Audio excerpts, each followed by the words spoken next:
The majority of well-known holiday locations are terrible. It's simply a fact. They were once fantastic, but time and opportunism have degraded them all to pricey, congested, commoditized copies of themselves. Nowadays, taking the family to see Mount Rushmore is more about snapping a photo, purchasing a shirt, grumbling about parking, leaving, and editing out the mob of tourists in the photo than it is about admiring the megalithic beauty. That's not to say there aren't hundreds of incredible sights, activities, and experiences waiting for you on your next vacation. It's just that the good times aren't precisely where they used to be. New must-see attractions emerge all the time, while old favorites fade away. Here are 10 so-called must-sees that aren't worth the hype. 10 of America's worst vacation sites. 10. Atlantic City. Atlantic City was a major vacation destination for American families for almost a century. In the 1910s and 1930s, the newly built hotels were overwhelmed with visitors flocking to its beaches and famous boardwalk. Even the post-World War II challenges brought on by the proliferation of suburban homes with private pools did not destroy the city. With the introduction of legalized gambling, it was rejuvenated and relaunched as the East Coast Las Vegas, and it remained that way until the turn of the century annihilated the once proud metropolis. Atlantic City began to die in the 2000s, with Las Vegas on the rise and an economic slump in full gear. 5 of its main casinos collapsed, jobs dried up, and the city now has one of the country's highest foreclosure rates. It's simply depressing to be there. The skyline is darker than it used to be, as are the prospects for the city. Due to the pandemic, a last-ditch revitalization effort was recently canceled, and its city council president recently portrayed the future as a potential Armageddon in Atlantic City. 9. Downtown Nashville. Nashville is a must-see destination for country music aficionados. It is the indisputable home of country music and one of the country's most important musical hotspots. Music fans can walk through its neon-lit streets, hopping from bar to bar, catching all of tomorrow's greatest singers on their path to glory. In theory, at least. In actuality, the Nashville that most people envision is a small downtown area surrounded by miles and miles of suburbs. Music City is actually music half a mile and lots of strip malls. You can walk the entire main drag and be done with the city in a few hours. And yes, there are some fantastic neighborhoods to live in, but not to visit. Nashville is better as a one-night stopover on the route somewhere better. 8. The Empire State Building. The Empire State Building in Manhattan is one of the most iconic structures in the world. For 39 years, it was also the tallest building in the world. It's possibly the most prominent feature of New York City's already stunning skyline. This is, strangely, why the view from the summit is so underwhelming. The view is one of the key reasons to climb to the top of one of the world's highest buildings, only 49th, especially in a city like New York City. Except that the view from atop the Empire State Building is A, not even from atop it, but only from the 86th level, unless you pay extra B, blocked by crisscrossing safety rails, and C, does not include the Empire State Building. Combine that with the exorbitant admission price and multi-hour wait time, and you have a tourist trap that is totally avoidable. 7. Rock and Roll Hall of Fame. Let's be clear. If you like music, especially classic rock, first-wave psychedelia, or guitars, the Rock and Roll Hall of Fame is a must-see. The Hall of Fame is one of the worst places to visit entirely because it is in Cleveland. Cleveland is known as the mistake by the lake for a reason. The city is impoverished, and as a result, the crime rate is alarming.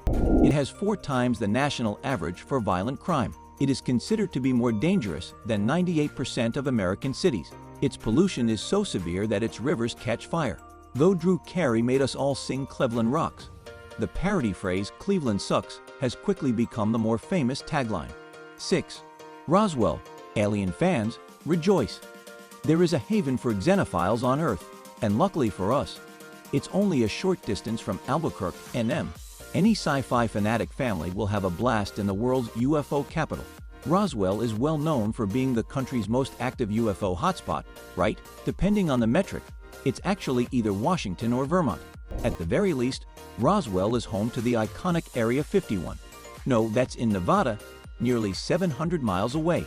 At the very least, Roswell is the location of the most famous UFO incident in history, the 1947 Roswell incident. It's right there in the name, except that the crash occurred around 75 miles north of Roswell, closer to Corona or Albuquerque. What again is Roswell famous for? 5. Plymouth Rock. The family road trip is a tradition in the United States, and because every region of the United States is littered with historical monuments and landmarks, road vacations may be as educational as they are entertaining. What better place to begin or conclude such a wonderful family excursion than at Plymouth Rock, where the Pilgrims famously first landed on the Mayflower, kicking off America's first settlement. Where do I even begin? Native Americans had previously settled in America.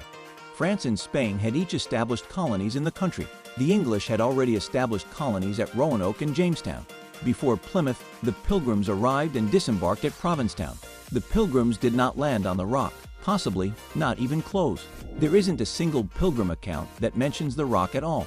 The first person to assert that the Rock had anything to do with the Pilgrims did so 121 years after they arrived. And most of all, you'll recognize it when you see it.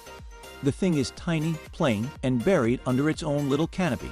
There are nicer phony monuments to stop for than a random rock only mythically related to one of several European colonies.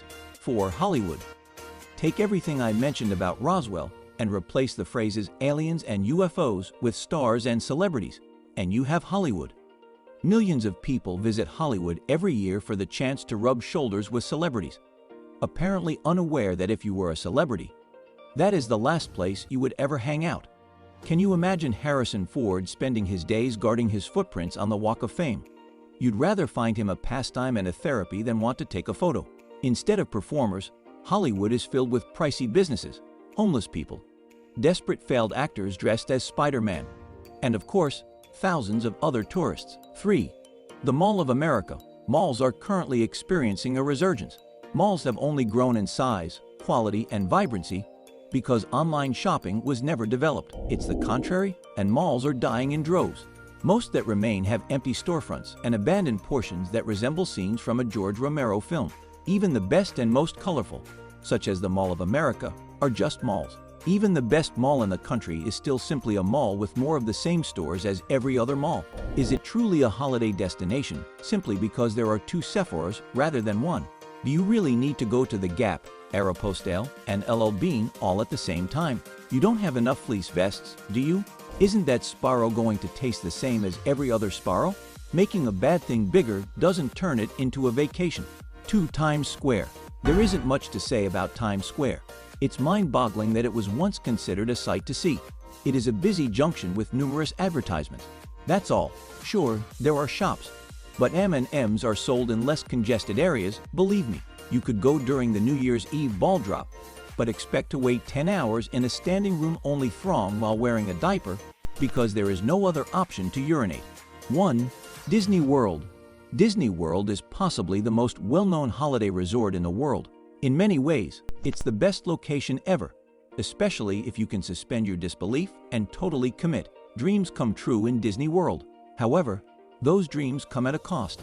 Actually, there are a few dozen large prices that you will have to pay all at once. For starters, there's the actual cost. A week in Disney World for a family of 4 will cost the same as a car.